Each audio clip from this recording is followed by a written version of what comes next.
하나님께 루카가 전한 거룩한 복음입니다. 주님 영광 받으소서. 그때 예수님께서 모든 사람에게 말씀하셨다. 누구든지 내 뒤를 따라오려면 자신을 버리고 날마다 제 십자가를 지고 나를 따라야 한다. 정녕 자기 목숨을 구하려는 사람은 목숨을 잃을 것이고 나 때문에 자기 목숨을 잃는 그 사람은 목숨을 구할 것이다. 사람이 온 세상을 얻고도 자기 자신을 잃거나 해치게 되면 무슨 소용이 있느냐. 누구든지 나와 내 말을 부끄럽게 여기면 사람의 아들도 자기의 영광과 아버지와 거룩한 천사들의 영광에 쌓여올 때에 그를 부끄럽게 여길 것이다. 주님의 말씀입니다. 그리스도님 찬미합니다. 참 예수님. 9월은 순교 성월입니다. 순교 성월인데 생각보다 그냥 아무 의미 없이 보낼 때가 저는 참 많았습니다. 신학교에 있을 때 저희 신학교에 가보면은 수원가톨릭대학교를 가보면은 대성당 들어갈 때 김대건 신부님, 정화성 성인 큰 이제 석상이 있거든요. 그걸 매일 보면서도 사실 순교 성인들에 대한 큰 관심이 없었습니다. 굉장히 부끄러운 일이죠. 그분들이 어떤 마음으로 정말로 공부를 하셨고 돌아와서 선교를 하시고 순교를 했는지 그 마음을 잘 헤아려 보지 못했던 것 같아요. 근데 우리가 그 마음을 조금만 더 헤아려 본다면 9월 순교자 성월이 우리에게 더 기쁜 시간의 은총의 시간이지 않을까 싶습니다. 그러기 위해서는 우리가 그분들의 삶을 내 머리로라도 조금이나마 상상해 보는 것이 필요하다고 생각해 봅니다. 요즘 흔히들 이제 이런 말들이 익숙해져서 많이 지나가긴 했지만 금수저, 은수저, 흙수저 이런 얘기 하잖아요. 근데 그때 당시에 태어났던 그 순교 성인들의 자식들은 도대체 무슨 수저인가?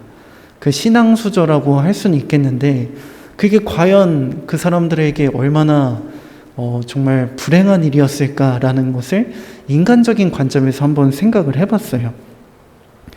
일단 간략적으로 설명을 해드리면 1791년 신해박해를 시작으로 1866년 병인박해에 이르기까지 집계된 수만 1만여 명에 달하는 한국 천주교 신자들이 순교를 당했다고 합니다. 훨씬 더 많은 숫자가 순교를 당했겠죠.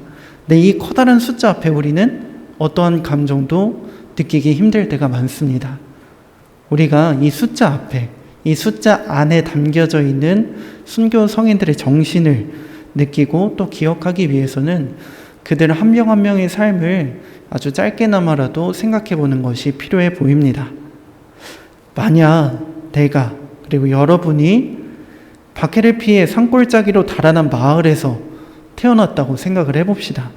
먹을 것도 제대로 없고 입을 것도 제대로 없고 머무를 곳도 제대로 없고 어디 하나 넉넉한 것 없는 집안에서 태어났다고 생각해 봅시다. 그런데 더 가관인 건 더 뺏길 것도 없는 것 같은데 눈치를 엄청 봅니다. 여기저기 도망 다니는 것 같고 아무것도 없는데 기껏 몇 년 가꾼 이 터전을 버리고 또 어딘가로 갑니다. 이런 상황이 계속되는 와중에 태어난 한 아이가 나는 도대체 왜 이렇게 사는 것인가? 라고 생각을 해본다고 합시다. 그러면 그 아이는 불행할까요? 아니면 행복할까요? 어떤 생각을 하고 있을지 감히 상상하기도 힘듭니다. 그런데 어른들이 한 번도 보지 못한 신부라는 존재를 오매불망 맨날 기다립니다. 도저히 이해가 안 갈 것 같아요. 만약 제가 그 시기에 그런 집안에 태어났다면 아마 그냥 도망갔을지도 모르겠습니다. 여러분은 그 자리에 내가 태어났다면 어떤 선택을 하셨을지 한번 생각해 보신 적이 있으십니까?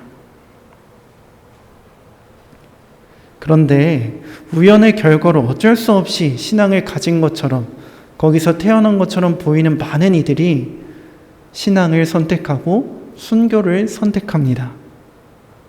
어떻게 그런 일들이 있었는지 한번 곰곰이 생각해 보면 좋겠습니다. 아주 실질적인 예 하나를 들어서 여러분들께 말씀을 드리고 싶습니다. 산골짜기로 도망간 그런 가족들은 아니었지만 백삼위 성인 중 가장 어린 성인 유대철 베드로 성인을 얘기해 드리고 싶습니다. 이 성인은 과연 몇 살에 순교를 했을까요? 아시는 분 계신가요? 네, 14살. 14살에 순교를 했습니다. 14살이면은 아직 초딩인 거죠. 중학교 1학년이긴 해도 진짜 조그맣거든요. 그 아이가 순교하는 그 과정을 보면은 굉장히 기가 막힙니다. 성인의 아버지도 성인이었는데 유진길 아우구스티노였습니다. 성인은 유대철 베드로는 아버지를 통해 하느님을 만났고 매일 묵주기도를 하면서 하느님의 극진히 모셨다고 합니다. 하지만 어머니와 누나는 유대철의 신앙생활을 완강히 반대했습니다. 그 이유는 우리가 잘 알고 있듯이 언젠가 죽을 거라는 것을 알고 있었기 때문입니다.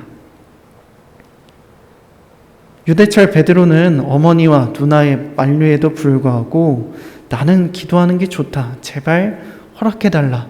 부모님이 시키는 건 다 하겠다. 그러나 기도하는 것은 허락해달라. 라고 말을 했고 우주 만물을 창조하신 하느님의 법을 먼저 지키고 싶다고 부모님께 말을 했다고 합니다. 어떻게 그 어린 아이가 그리고 수많은 순교 성인들이 그 길을 갔는지 너무나 신기합니다.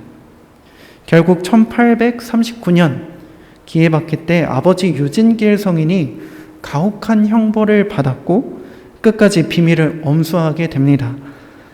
그런데 이 모습에 감동을 받은 14살의 꼬마 유대철 베드로 성인은 직접 포조를 찾아가서 나도 천주교인이요 라고 말했다고 합니다. 그 다음에 어떻게 됐을까요? 잡혀서 어린아이라고 봐주지 않았습니다. 잡혀가서 모진 고문을 받고 입속에다가 뜨거운 돌덩이를 넣는다고 해도 전혀 두려워하지 않으셨다고 합니다. 수많은 협박 속에서도 굴하지 않은 성인은 결국 몇 달 후에 교수형을 받고 순교를 하게 됩니다. 하느님이 내 삶의 전부이기 때문에 하느님을 포기할 수 없다. 라는 그 마음으로 자신의 십자가를 받아들였던 유대철 베드로 성인 그리고 이 땅의 수많은 순교 성인들 우리는 그분들이 단순히 순교했다라는 간단한 말 몇 마디로 그분들을 기억하지만 그분들의 삶을 우리가 천천히 되새겨 본다면 얼마나 힘든 선택을 했는지 얼마나 많은 고민을 했는지 알 수 있을 것입니다. 순교자 성월, 우리가 단순히 순교자 성월 기도를 바치는 것으로 끝나는 것이 아니라 그들이 했을 고민들, 그들이 했을 선택들을 미루어 짐작해보고 내 삶도 그렇게 다르지 않구나. 나도 그들처럼 하느님을 위해서 걸어갈 수 있구나. 그것을 느낀다면 지금 하늘에 계신 우리나라의 순교자들은 너무나 기뻐하지 않을까 싶습니다. 프란치스코 교황님은 이런 말씀을 하십니다. 성소는 우리가 그 어느 것 하나도 순전히 우연의 결과가 아니라 그 반대로 우리 삶의 모든 것이 주님께 응답하는 길이 될 수 있다는 사실을 깨닫게 해줍니다. 라는 말씀을 하십니다. 순교자들 그리고 우리가 받은 하느님의 거룩한 부르심은 우연의 일치로 이루어지는 것이 아니라 모든 것이 하느님께 다가갈 수 있는 도구가 된다는 것입니다. 우리나라의 순교자들 그리고 전 세계의 순교자들이 선택했던 것처럼 우리도 지금 내 앞에 있는 어려움들을 기꺼이 받아들이고 그 모든 것들을 하느님께 응답하는 길로 만들면 어떨까 싶습니다. 우리가 그런 시도를 해 나아갈 때 그것이 바로 순교자 성월의 진정한 의미를 밝히는 길이 될 것입니다. 선택의 순간들 안에서 하느님을 선택한 순교자들, 우리가 정말로 그분을 존경하고 존중한다면 우리도 일상의 순간들에서 하느님을 선택할 수 있어야 할 것입니다. 지금 이 시대는 여러분들의 목숨을 원하지는 않는 것 같습니다. 그러나 목숨보다 더 어려운 선택들이 우리 앞에 때론 놓여지곤 합니다. 우연히 찾아온 것 같은 순간, 지나가는 순간 안에서도 하느님을 찾을 수 있는 깨끗한 마음, 넓은 마음을 추구하며 순교 정신을 본받아 우리도 하느님을 선택하는 그리스도인이 되도록 합시다.